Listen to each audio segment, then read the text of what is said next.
रात के करीब 2:17 हुए थे। कमरे में हल्की रोशनी थी, बाहर सन्नाटा, लेकिन उसके अंदर तूफान चल रहा था। वो बार बार करवट बदल रहा था। आंखें बंद करता, लेकिन थॉट्स रुकने का नाम ही नहीं ले रहे थे। कभी उसे याद आता, काश मैंने वो डिसीजन नहीं लिया होता। कभी अचानक दिमाग फ्यूचर में भाग जाता, अगर मैं फेल हो गया तो। और धीरे धीरे उसका दिल तेज धड़कने लगता, सांसें भारी होने लगती। असल में कुछ भी नहीं हो रहा था, कोई प्रॉब्लम उस समय एग्जिस्ट नहीं कर रही थी, फिर भी वो सफर कर रहा था। यही है इंसान की सबसे बड़ी ट्रेजेडी। हम अपनी लाइफ में प्रॉब्लम्स से कम और अपने माइंड से ज्यादा परेशान होते हैं। और इसी गहरी सच्चाई को समझाती है द पावर ऑफ नाउ, जिसे लिखा है एकार्ट टोले ने। यह किताब आपको मोटिवेट नहीं करते, ये आपको चैलेंज करती है, आपको अपने माइंड के सामने खड़ा कर देती है। अब जरा अपनी लाइफ को ऑब्जर्व कीजिए। सुबह उठते ही आपका दिमाग शुरू हो जाता है, आज ये करना है, वो करना है। फिर अचानक कोई पुरानी बात याद आ जाती है। फिर कुछ देर बाद आप फ्यूचर के बारे में सोचने लगते हैं। और यही साइकिल पूरे दिन चलता रहता है। आप काम कर रहे होते हैं, लेकिन माइंड कहीं और होता है। आप लोगों के साथ होते हैं, लेकिन इंटरनली डिस्कनेक्टेड होते हैं। धीरे धीरे ये इतना नॉर्मल हो जाता है कि हमें रियलाइज ही नहीं होता हम जी नहीं रहे, हम सिर्फ सोच रहे हैं। एकार्ट टोले कहते हैं, thinking is not the problem, unconscious thinking is the problem. मतलब जब आप सोचते हैं लेकिन अवेयर नहीं होते कि आप सोच रहे हैं, तब माइंड आपको कंट्रोल कर रहा होता है। और यही अनकंट्रोल्ड थिंकिंग आपको अतीत और भविष्य के बीच फंसा देती है। अतीत जहां गिल्ट और रिग्रेट है, भविष्य जहां फियर और एंजाइटी है, और इनके बीच जो सबसे पावरफुल चीज है, प्रेजेंट मोमेंट, वो आपसे छूट जाता है। अब सोचिए, क्या आपने कभी ऐसा मोमेंट फील किया है जब आप पूरी तरह प्रेजेंट थे? जैसे जब आप नेचर में बैठे थे, या कोई गाना सुन रहे थे, या किसी से दिल से बात कर रहे थे। उस मोमेंट में न पास्ट था न फ्यूचर, सिर्फ एक डीप पीस थी। यही है नाउ की पावर। लेकिन प्रॉब्लम यह है, हम उस स्टेट में रेयरली जाते हैं, और अगर जाते भी हैं तो माइंड जल्दी हमें वापस खींच लेता है। क्यों? क्योंकि हमारा माइंड एडिक्शन बन चुका है, थिंकिंग का एडिक्शन। हमें लगता है अगर हम सोचते रहेंगे तो हम कंट्रोल में हैं, लेकिन रियलिटी उल्टी है। जितना ज्यादा आप सोचते हैं, उतना ही कम कंट्रोल में होते हैं। धीरे धीरे ये कांस्टेंट थिंकिंग एक बैकग्राउंड नॉइज बन जाती है, जो कभी बंद नहीं होती। और इसी नॉइज के कारण आप अपने अंदर की शांति को सुन ही नहीं पाते। टोले कहते हैं, silence is where clarity lives, but mind is afraid of silence. क्योंकि साइलेंस में ईगो डिसॉल्व होने लगता है और माइंड कंट्रोल खो देता है। यही वजह है कि हम हमेशा बिजी रहना चाहते हैं, कुछ ना कुछ करते रहना चाहते हैं, क्योंकि जैसे ही हम रुकते हैं, माइंड लाउड हो जाता है और हम फिर से भागने लगते हैं।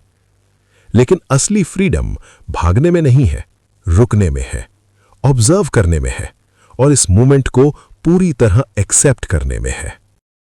अब सवाल आता है, अगर माइंड इतना पावरफुल ट्रैप है, तो इससे बाहर कैसे निकले? क्या हमें सोचना बंद करना होगा? नहीं।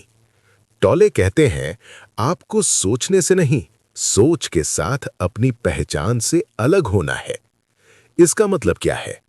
मतलब जब आपके माइंड में कोई थॉट आए, तो आप उसे ब्लाइंडली फॉलो ना करें, बल्कि उसे देखें, ऑब्जर्व करें।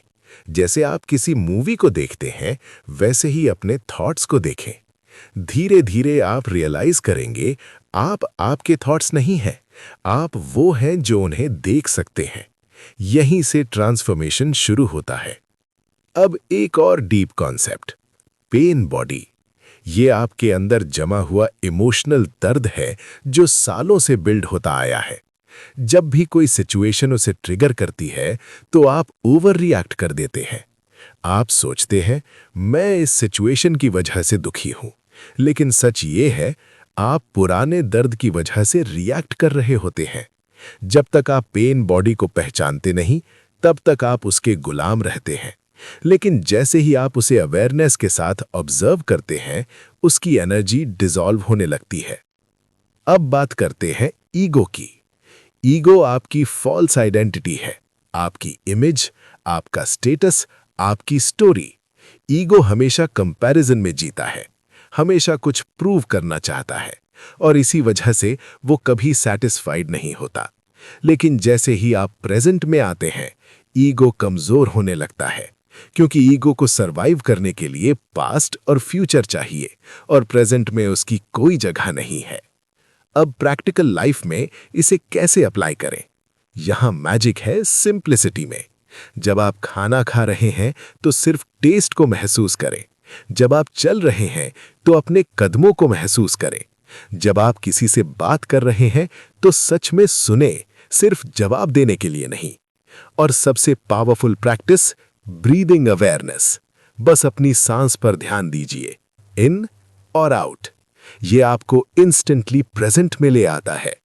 धीरे धीरे आपका माइंड शांत होने लगता है, और आप नोटिस करते हैं आप पहले से ज्यादा पीसफुल है, ज्यादा क्लियर है, और सबसे इंपॉर्टेंट, आप रिएक्शन से रिस्पॉन्स में शिफ्ट हो चुके हैं। अब आप लाइफ को कंट्रोल करने की कोशिश नहीं करते, बल्कि उसके साथ फ्लो में रहते हैं। आप रेजिस्टेंस छोड़ देते हैं और एक्सेप्टेंस शुरू कर देते हैं। टॉले कहते हैं, वॉट यू रेजिस्ट परसिस्ट्स। मतलब जिस चीज से आप लड़ते हैं वो और स्ट्रांग हो जाती है, लेकिन जैसे ही आप उसे एक्सेप्ट करते हैं, उसकी पावर खत्म हो जाती है। आखिर में इस पूरी किताब का सार सिर्फ इतना है, जीवन कहीं और नहीं है, न कल में, न आने वाले कल में। जीवन सिर्फ अब में है। अगर आप इस पल को खो देते हैं तो आप अपनी पूरी लाइफ खो देते हैं। तो अब खुद से ईमानदारी से पूछिए, जब आप अकेले होते हैं और कोई डिस्ट्रैक्शन नहीं होता, तो क्या आप शांति में होते हैं या फिर अपने ही माइंड के शोर में फंसे होते हैं? आपको ये किताब का सारांश कैसा लगा? नीचे कमेंट में जरूर लिखें, और आगे आने वाले समय में आप कौन सी किताब पढ़ना पसंद करेंगे वो भी लिख दीजिए। तो चलिए मिलते हैं फिर इसी चैनल पे एक नई उम्मीद लेकर। तब तक के लिए जय हिंद।